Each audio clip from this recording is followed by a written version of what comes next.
Last व्हिडिओमध्ये surface tension ही जी लिक्विडची property आहे तर तिथपर्यंतचा पार्ट या सेकंड चॅप्टर मधला कंप्लीट झालेला आहे. म्हणजे मेकॅनिकल प्रॉपर्टीज ऑफ फ्लुइड्स याच्यामध्ये दोन पार्ट मध्ये आपल्याला म्हणजे तीन पार्ट मध्ये आहे, मात्र त्याच्यातला एक पार्ट जो आहे प्रेशर तो एखाद्या वेळेस डिलीटेड सिलेबस मध्ये असणार आहे. आणि मग सरफेस टेन्शन लिक्विडची असणारी प्रॉपर्टी किंवा रेसला असेल लिक्विड जे हायड्रोस्टॅटिक्स मध्ये स्टडी केलं जातं तर ते पाठीमागच्या लेक्चर पर्यंत एक्सप्लेन केलेलं आहे. आणि लिक्विड किंवा फ्लुइड जे आहे हे मोशन मध्ये असेल तर तो पार्ट जो असतो तो हायड्रोडायनॅमिक्स आणि त्याच्यामध्ये विस्कोसिटी ही जी प्रॉपर्टी आहे हे आपण स्टडी करणार आहे. काय असते विस्कोसिटी म्हणजे, तर आता हे फ्लो होणारं लिक्विड दाखवलेलं आहे, फ्लो ऑफ लिक्विड, आणि तो इन टर्म्स ऑफ लेयर्स आहे, डिफरंट लेयर्स. याच्यामध्ये बॉटमला असणारी लेयर जी आहे त्याची व्हेलॉसिटी मिनिमम असते आणि ती व्हेलॉसिटी इन्क्रीज होत जाते इन अपवर्ड डायरेक्शन. मग इथं एक प्रकारचा फ्लो दाखवलेला आहे आणि इथं तो दुसऱ्या प्रकारचा फ्लो दाखवलेला आहे लिक्विडचा. आता हे फ्लो होत असताना ही बॉटमची लेयर जी आहे ही त्याला ऍडजसंट असणारी जी वरची लेयर आहे याच्यावरती अपोजिंग फोर्स एक्झर्ट करत असते. आणि हा जो फोर्स असतो याला म्हणायचं विस्कस फोर्स. तर विस्कस फोर्स जो आहे it is opposing force, it is in between the layers of the liquid. दोन लिक्विडच्या लेयर्स मध्ये असणारा फोर्स आणि अपोजिंग फोर्स तो म्हणजे विस्कस फोर्स. आता मी तुम्हाला एक 4 एक्झाम्पल सांगतो. एका ग्रुपमध्ये वॉटर आणि केरोसिन आणि दुसऱ्या ग्रुपमध्ये ऑइल किंवा हनी. वॉटर, त्याच्यानंतर केरोसिन आणि तेच.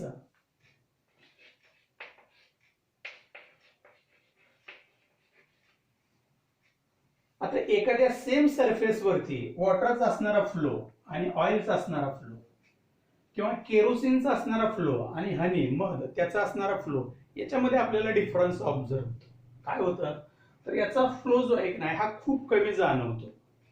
काय असेल तिथं तर त्या ठिकाणी असणारा फोर्स जो आहे विस्कस फोर्स हा जास्त असेल. कुठं?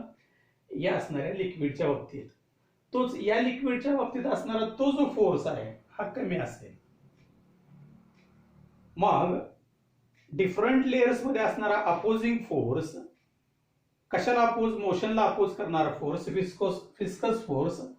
आणि मग त्याच्यावरून जी प्रॉपर्टी प्राप्त होते तर ती विस्कॉसिटी, आणि त्याचा स्टडी आपण करणार आहे याच्यामध्ये. हा जो सेकंड पार्ट आहे हायड्रोडायनॅमिक्स या चॅप्टरचा तर त्याच्यामध्ये. मग त्याचं सुरुवातीचं पॉइंट जे आहे ते आहे stream line flow and turbulent flow.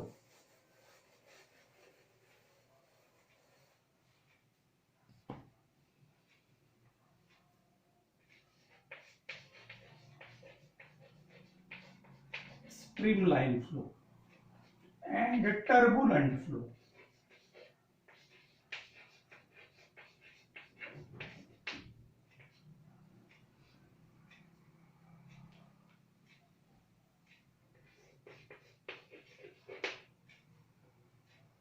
एखाद्या परीक्षेमध्ये या दोन्ही मधला difference distinguish between streamline flow and turbulent flow असा क्वेश्चन येण्याची पॉसिबिलिटी आहे.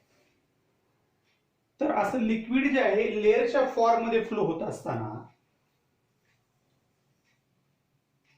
जर व्हेलॉसिटी जे आहे समजा हे लेअर कन्सिडर केलं किंवा एकूण लिक्विड कन्सिडर केलं, मग त्याची असणारी व्हेलॉसिटी जी आहे एका सर्टन मिनिमम व्हेलॉसिटी पेक्षा कमी असेल त्याला म्हणायचं क्रिटिकल व्हेलॉसिटी.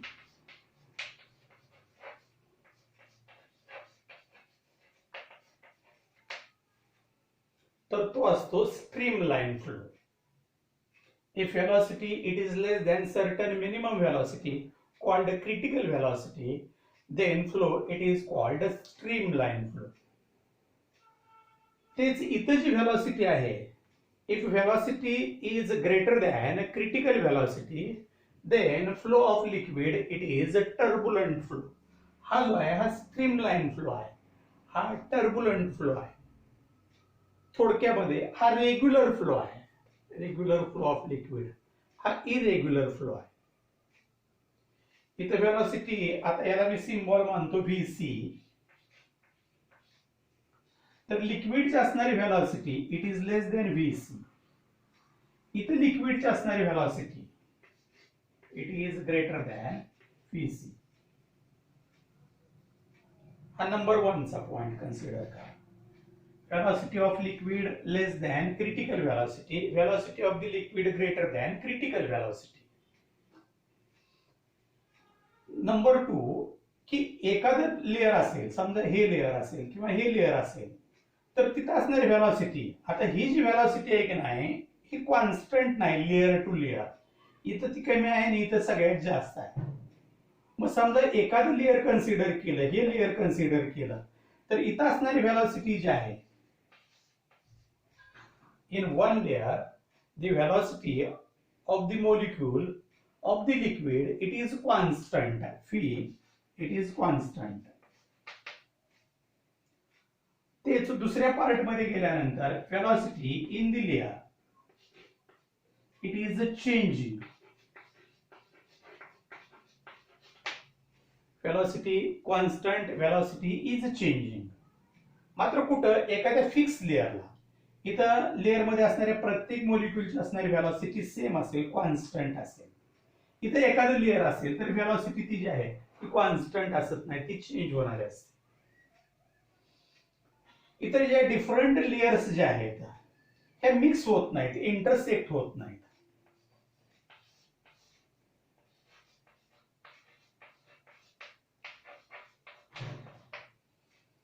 इथे डिफरंट लेयर्स ज्या आहेत ह्या मिक्स होत. तर असे 3 डिफरन्स करणारे, डिस्टिंग्विश करणारे पॉइंट्स आहेत. तुमच्या लक्षात कोणतीही 2 राहिली तरी चालते. एखादं लिक्विड आहे फ्लो होत असेल, त्याची व्हेलॉसिटी जी आहे एका सर्टन व्हेलॉसिटी पेक्षा कमी असेल, कोणती व्हेलॉसिटी, क्रिटिकल व्हेलॉसिटी त्याच्यापेक्षा कमी असेल, तर त्या फ्लोला म्हणायचं streamline flow. If velocity greater than critical velocity, then flow is a turbulent flow. In a fixed layer, the velocity of a molecule or velocity of molecules, it will remain, or it is constant. It will remain constant. The velocity in a layer, in one layer, it is changing. These layers cannot be intersecting. They do not mix with each other. However, in this flow, these layers can mix. तर या पद्धतीने हे streamline flow आणि turbulent flow आहे. म्हणजे viscosity जी आहे, viscosity काय property आहे, तर एखादं लिक्विड फ्लो होत असेल तर फ्लो होत असताना ज्या डिफरंट लेयर्स असतील, तर एक लेयर जी आहे ती दुसऱ्या लेयरवरती अपोजिंग फोर्स एक्झर्ट करत असते आणि तो असणारा force viscous force. Viscous force it is opposing force. आणि त्याच्यामुळे जी प्राप्त होणारी प्रॉपर्टी असते लिक्विडला ती म्हणजे विस्कॉसिटी. तर त्याच्यामध्ये पहिला जो पॉइंट होता तो स्ट्रीमलाइन फ्लो आणि टर्बुलंट फ्लो. आता एखादा फ्लो जो असेल हा स्ट्रीमलाइन असेल का टर्बुलंट असेल, तर हा फिक्स करणारा एक नंबर आहे.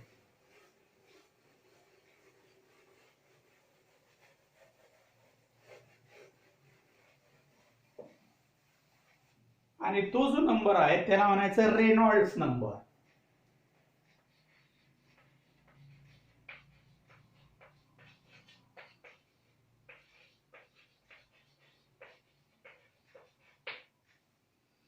आता रेनॉल्ड्स नंबर मी पहिल्यांदा असा फॉर्म्युला लिहितो.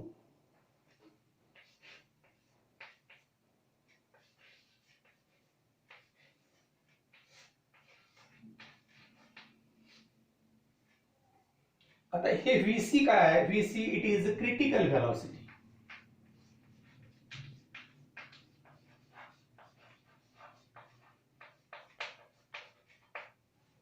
त्याच्यानंतर RN जे आहे ते आहे रेनॉल्ड्स नंबर.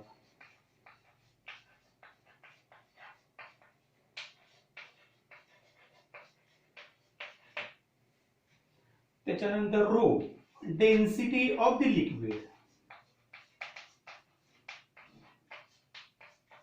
जे फ्लो होणार लिक्विड आहे त्याची असणारी डेन्सिटी आहे. आणि स्मॉल डी जे आहे diameter of the tube in which the liquid is flowing. म्हणजे समजा या शेपची अशी ट्यूब आहे आणि याच्यामधून ते लिक्विड फ्लो होत आहे, तर मग याची असणारी ही जी डायमीटर आहे तो नंबर आहे डी. म्हणजे हा तुम्हाला डायरेक्ट एखाद्या वेळेस 1 मार्क साठी स्ट्रेट क्वेश्चन असेल, state the formula for Reynolds number. मग रेनॉल्ड्स नंबर जो आहे तो कुठे नंबर आहे? इथं RN आहे. हे इटा काय आहे? तर इटा जे आहे हे कोइफिशियंट ऑफ विस्कोसिटी आहे. Eta coefficient of viscosity.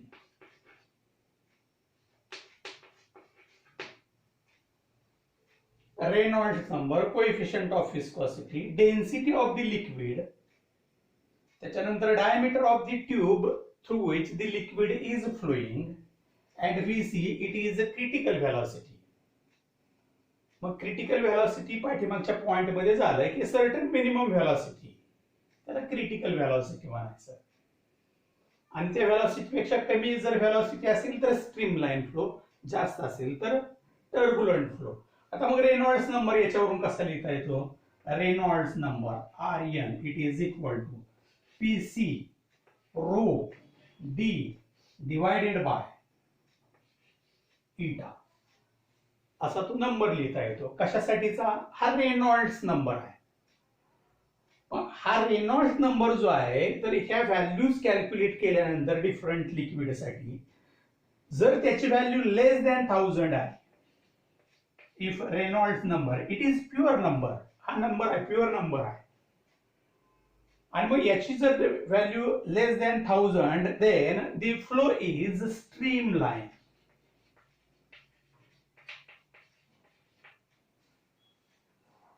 If Reynolds number it is greater than 2000, then flow is a turbulent flow.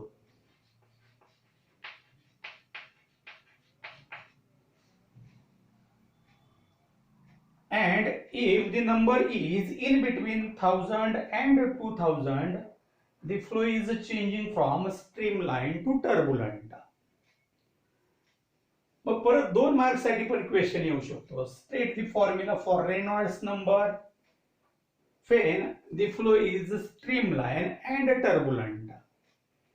तर हा फॉर्म्युला आहे VC is equal to critical velocity साठी it is equal to RN Reynolds number इटा row D, हे N नव्हे इटा आहे, पैकी VC जे आहे क्रिटिकल व्हेलॉसिटी, RN जो आहे रेनॉल्ड्स नंबर, रो जे आहे density of the liquid, D diameter of the tube, eta coefficient of viscosity. Reynolds number साठी फॉर्म्युला लिहा VC rho into D divided by eta. If this RN it is less than 1000, then flow is streamline flow. If RN number greater than 2000, flow is a turbulent flow.